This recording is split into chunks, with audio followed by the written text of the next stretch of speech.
Shalom, Baruk ata Adonai Elohino melek ha olam. Terpujilah Engkau Tuhan Allah kami, Raja yang kekal. Di dalam nama Tuhan Yesus kami permuliakan Engkau. Amin. Aku percaya kepada Allah Bapa yang Maha Kuasa, Khalik langit dan bumi, dan kepada Yesus Kristus, anaknya yang tunggal, Tuhan kita, yang dikandung daripada Roh Kudus, lahir dari anak darah Maria, yang menderita di bawah pemerintahan Pontius Pilatus, disalibkan, mati dan dikuburkan, turun dalam kerajaan maut. Pada hari yang ketiga bangkit pula dari antara orang mati, naik ke surga, duduk di sebelah kanan Allah Bapa yang Maha Kuasa. Dan dari sana akan datang untuk menghakimi orang yang hidup dan yang mati. Aku percaya kepada Roh Kudus, gereja yang kudus dan dan persekutuan orang kudus, pengampunan dosa, kebangkitan orang mati, dan hidup yang kekal. Saudara terkasih, apa yang baru saja saya perkatakan adalah hal yang gak asing dan mungkin pernah Anda dengar. Ya, 12 pengakuan iman rasuli. Bagi Anda yang bergereja di Katolik dan di Protestan, Anda sudah tidak asing dengan 12 pengakuan iman rasuli. Tapi buat Anda yang bergereja di Pantekosta dan karismatik, mungkin tidak seberapa dengar. 12 pengakuan iman rasuli adalah pernyataan iman Kristen yang merupakan intisari dari Alkitab sebagai firman Tuhan untuk menuntun kita dari kelahiran, menjalani kehidupan yang sementara di dunia ini, dan masuk dalam kekekalan. Saudara terkasih, 12 pengakuan iman rasuli memang bukan ditulis oleh 12 murid Kristus, tetapi hasil konsili di Nikea pada abad ketiga oleh bapak-bapak dan para rahib gereja mula-mula. Sebagai sahadat, pengakuan iman dipercayai dan menjadi pengajaran yang tertanam secara bersama-sama. Sebab pada waktu itu sudah mulai muncul pengajaran-pengajaran sesat yang menyimpang dari iman Kristen.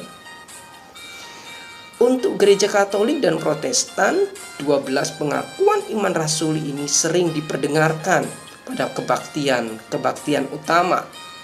Untuk gereja Pantekosta dan karismatik memang tidak seberapa diperdengarkan. Saudara kasih, hari ini saya mengajak kita mengupdate kembali akan dasar syahadat keimanan kita sebagai orang Kristen, memahami 12 pengakuan iman rasuli dan menjadi rema dalam hidup kita.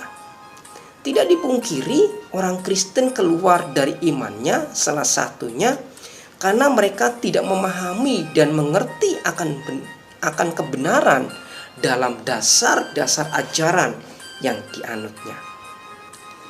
Di dalam 1 Timotius 4 ayat 16 firman Allah berbunyi demikian, awasilah dirimu sendiri dan awasilah ajaranmu, bertekunlah dalam semuanya itu, karena dengan berbuat demikian engkau akan menyelamatkan dirimu dan semua orang yang mendengarkan engkau.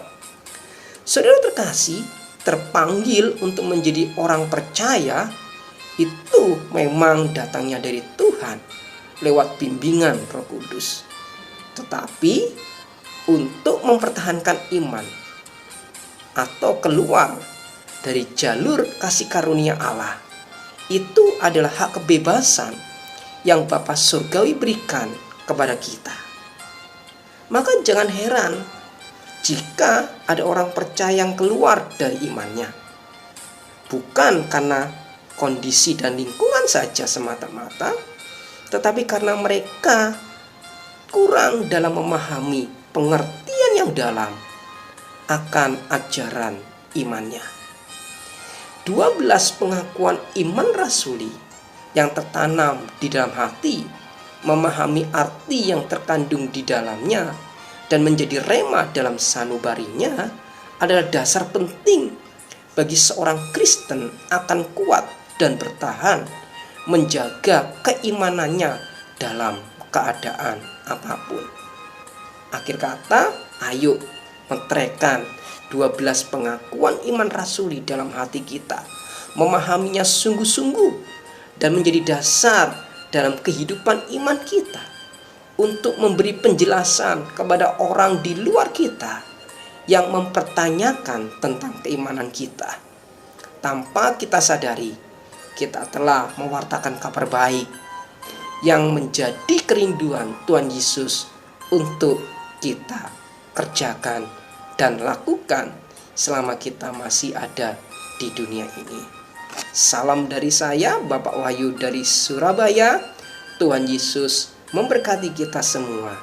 Shalom.